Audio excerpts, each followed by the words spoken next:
So I added a pulley here. Now instead of a single line, we have two lines.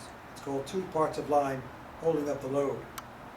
So if this was, let's say, a 20-pound load, and I'm raising it here, all I need is 10 pounds of muscle. Make believe this is a 10-pound load. It's being held up by two parts of line, right? So each part is holding up 5 pounds. But one part is attached to the boom, right here.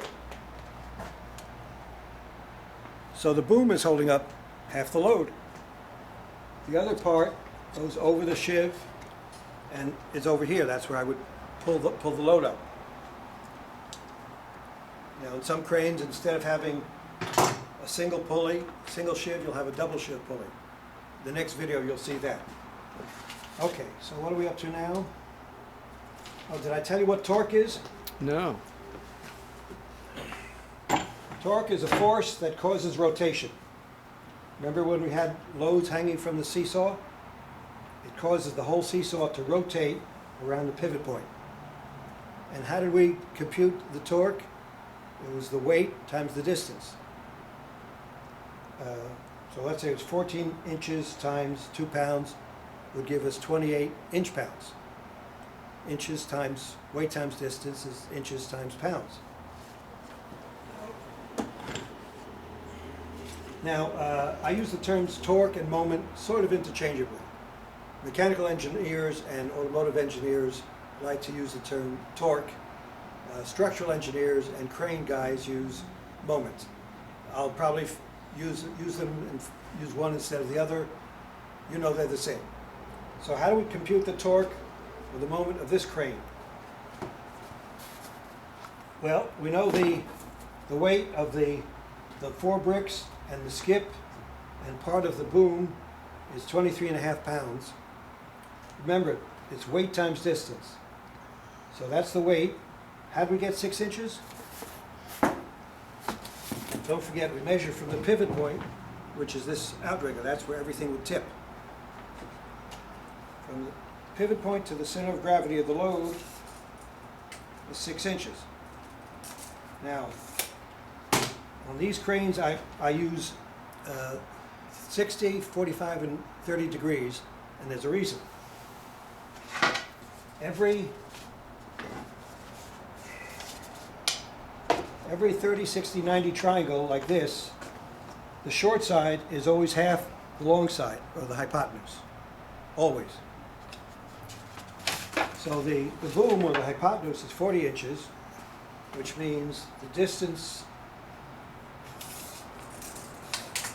this is 20 inches. Don't forget, here's our right triangle. Okay? Here's the hypotenuse, here's the short side, here's the opposite side, which we don't care about. So if the distance from here to here is 20 inches, don't forget we're only interested in on this side of the pivot point. From here to here is 14 inches. 20 minus 14 is 6. That's how we got 6 here. Now, in this case, I could just easily say, with my tape measure, say, well, it's 6 inches. When we get to different angles, it's going to be a lot harder to do that. That's why we have to do this with trig.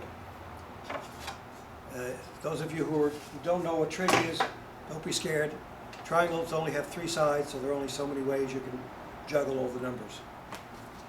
Okay, so we've got, that's how we figured out the distance here.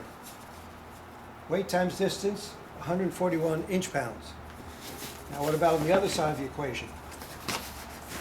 The weight of the crane, 19.65 pounds, and the distance is from the center of gravity of the crane to the pivot point.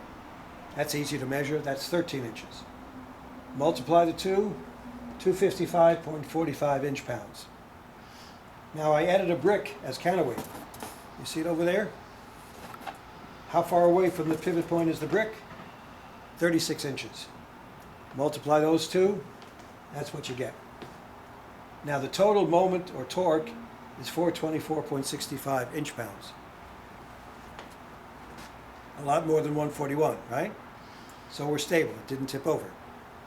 Now what's going to happen if we lower the boom to 30 degrees? Okay, well, that comes in the next video.